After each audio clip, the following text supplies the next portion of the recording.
Boa noite. Boa noite. Tapas, gritos e confusão agitam a reunião do Conselho de Ética na Câmara dos Deputados. Novo relator do caso, Eduardo Cunha, diz que não tem medo de ameaças e que o parecer sai terça-feira. Planalto diminui corte no orçamento e o TSE anuncia que vai manter as urnas eletrônicas nas eleições. Toma posse na Argentina o novo presidente do país, Maurício Macri.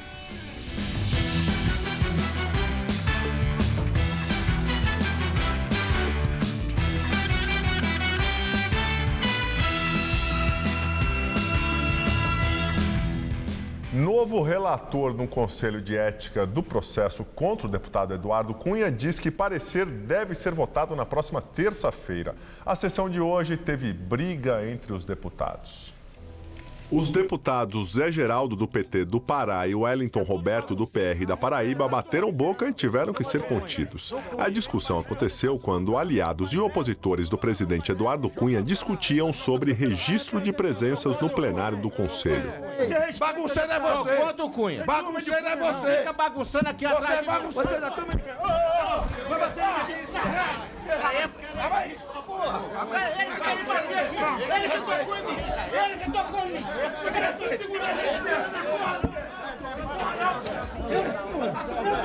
O presidente do colegiado, José Carlos Araújo, chegou a suspender a sessão após a confusão entre os parlamentares.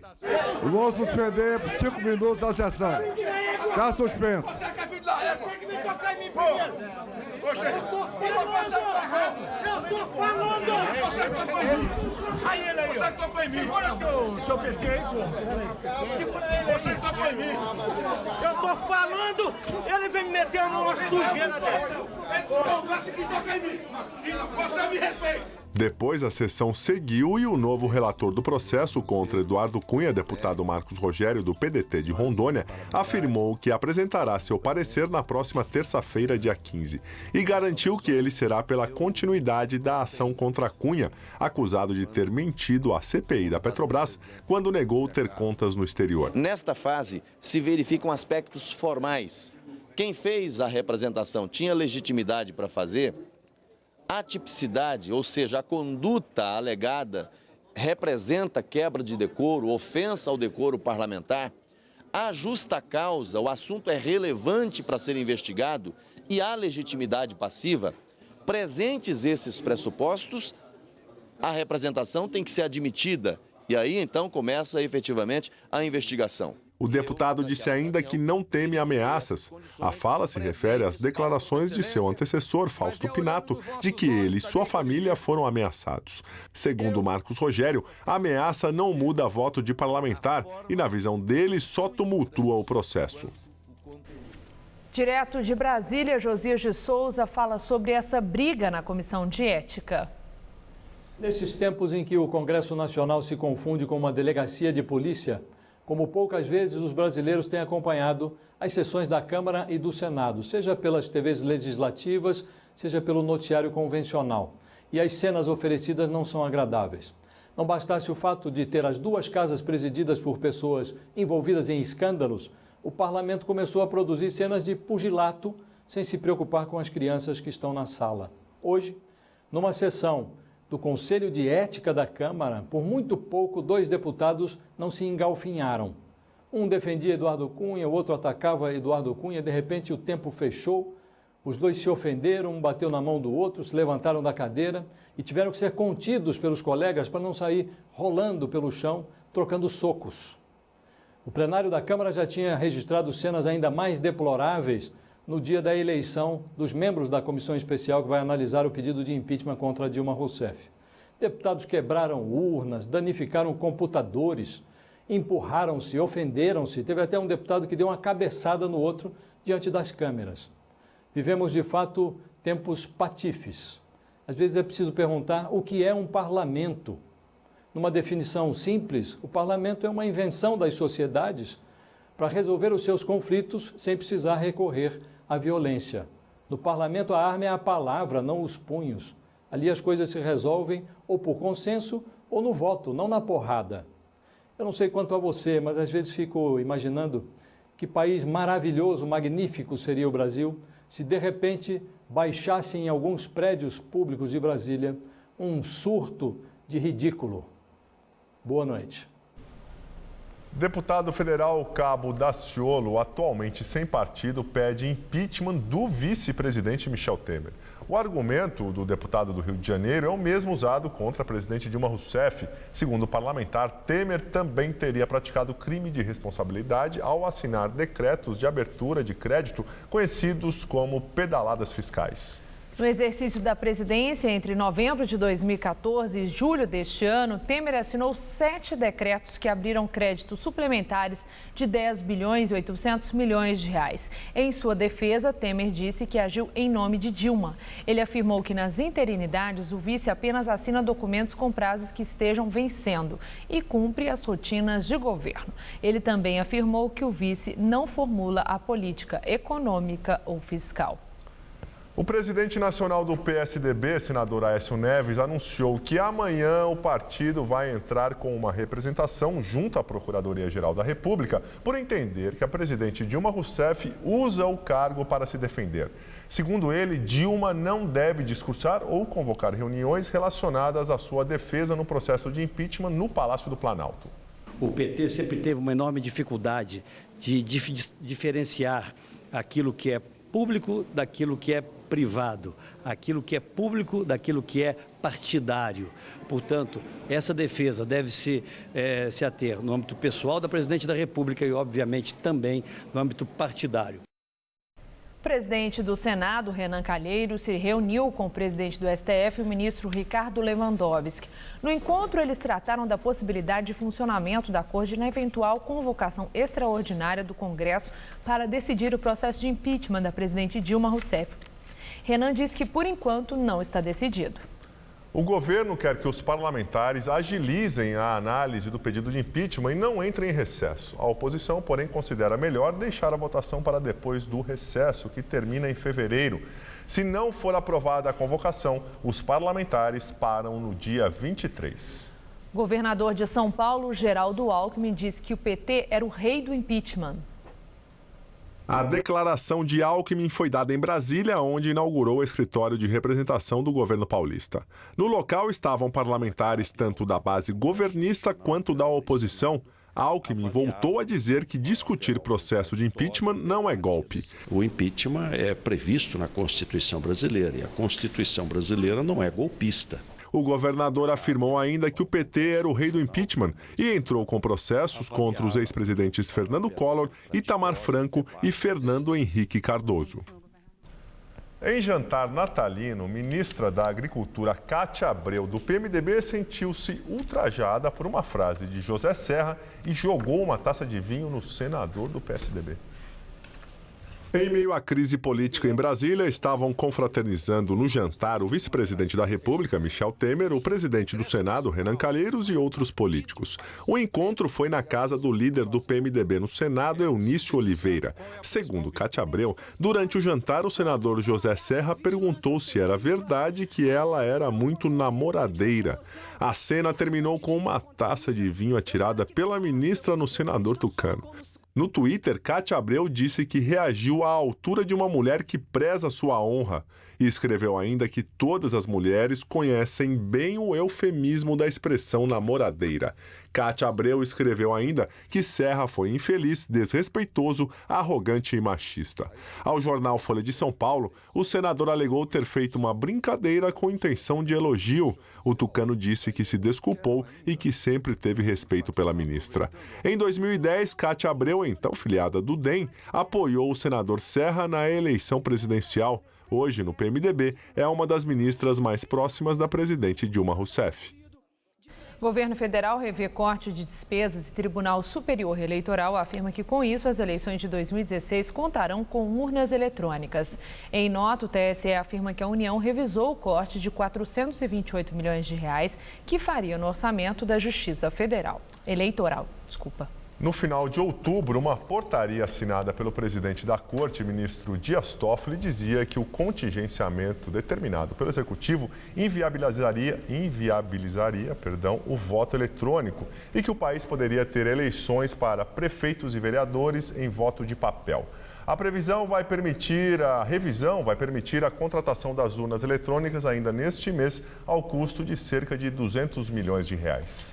A Argentina tem um novo presidente. Maurício Macri tomou posse pedindo união nacional e prometendo combater a corrupção e diminuir a pobreza. Maurício Macri prestou juramento perante a Assembleia Legislativa.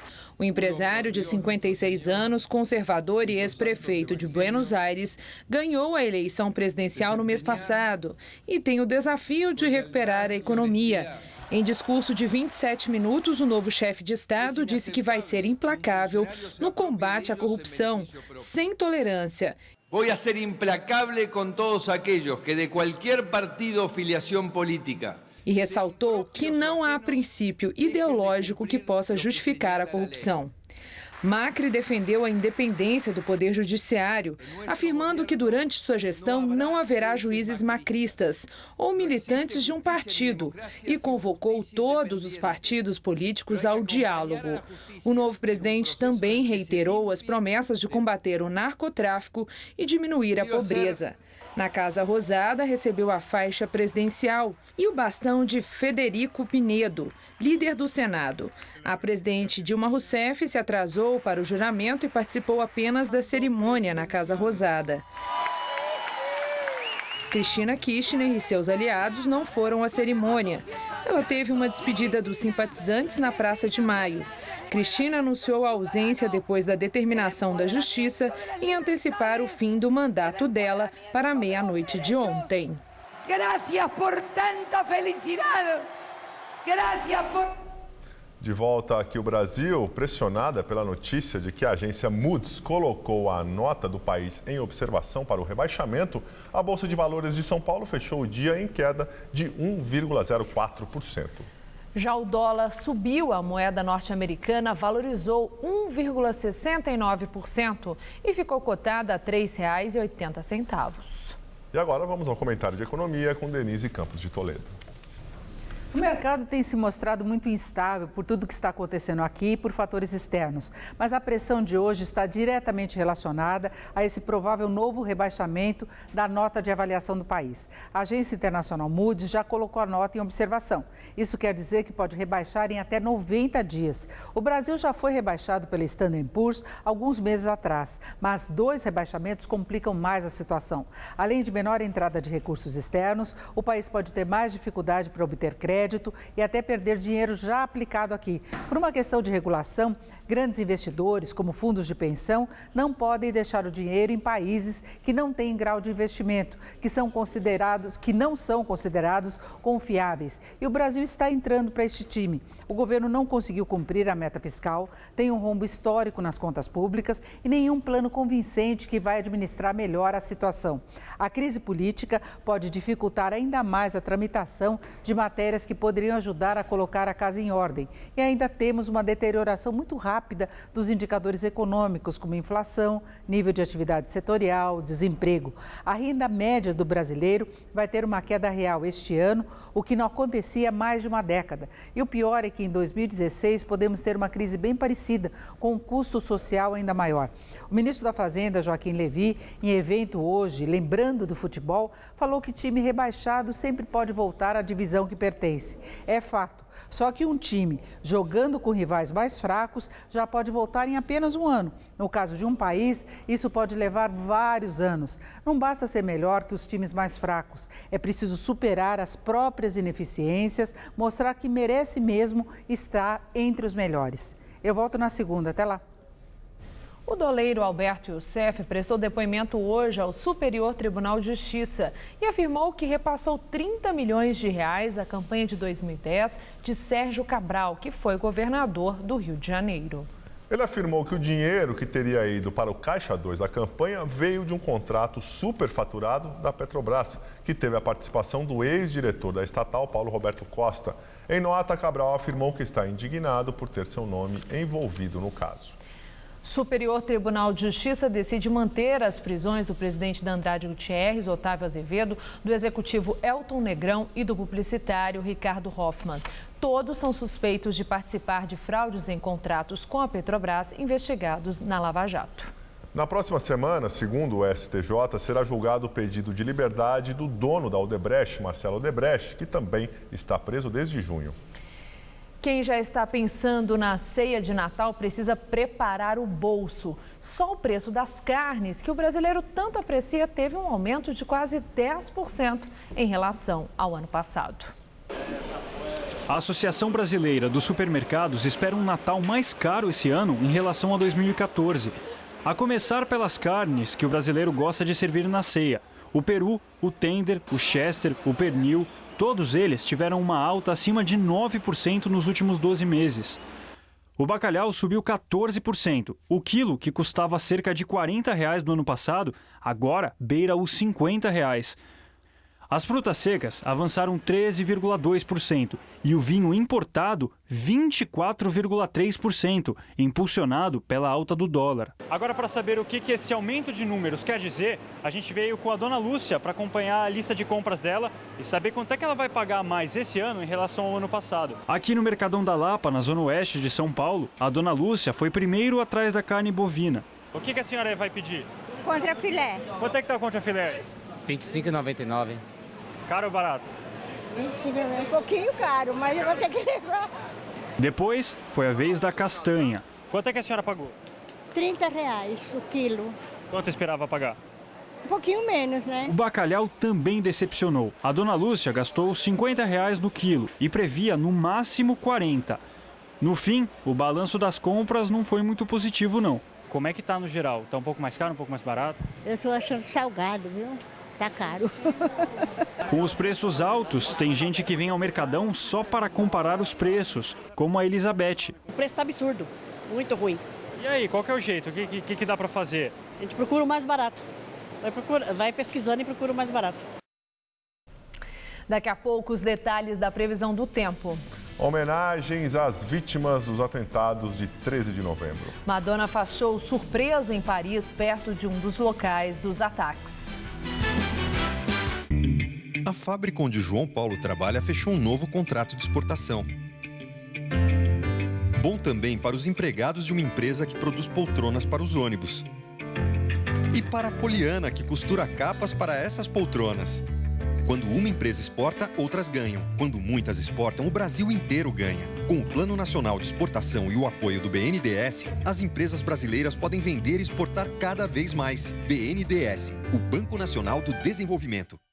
Qual Casper você é? Eu sou jornalismo. Eu sou relações públicas. Eu sou publicidade e propaganda. Eu sou rádio, TV e internet. A minha Casper é comunicação. Aqui tem teoria, prática, oportunidade de estágio e a melhor localização. Essa é a minha Casper. Essa é a nossa Casper. A mentira tem perna curta? Tem, e infelizmente a memória também. Por isso, nós estamos sempre de olho para fiscalizar serviços públicos e promessas políticas. TV Gazeta. Bom te ver sempre bem.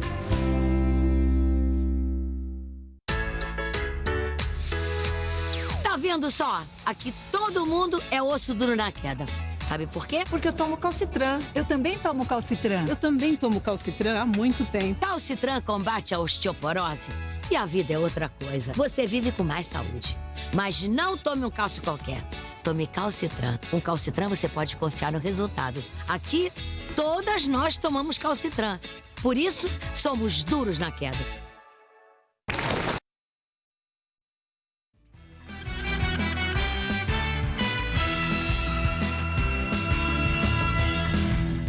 Madonna faz show surpresa em Paris em homenagem às vítimas dos atentados de 13 de novembro.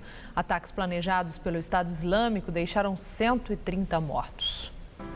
Pouco depois de uma apresentação já programada no estádio da cidade, Madonna surpreendeu o público ao aparecer na Praça da República, onde ainda permanecem várias mensagens e flores deixadas em lembrança das vítimas. Ao lado do filho David e de seu guitarrista, Madonna interpretou alguns de seus sucessos e, acompanhada do público, encerrou a apresentação com a canção Imagine, de John Lennon.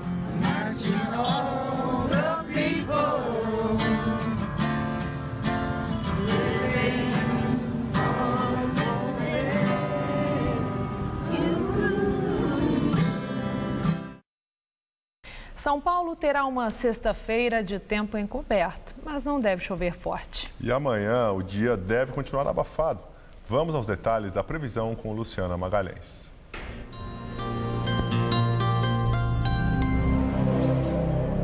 Uma frente fria que está entre a costa do Paraná e de São Paulo continua espalhando muitas nuvens sobre o estado.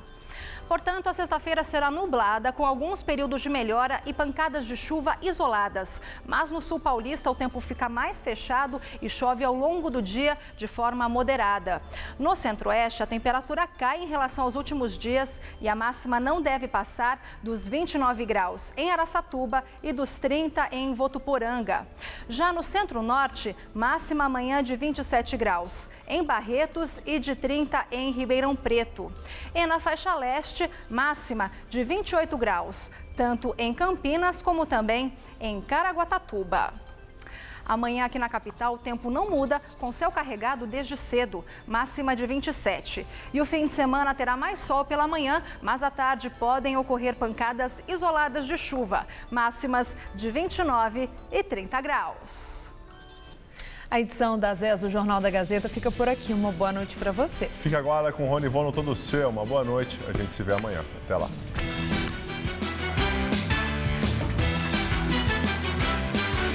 Passeios divertidos e lugares bacanas você confere no Hoje Tem. Daqui a pouco, 11h30 da noite. Assista agora. Todo Seu.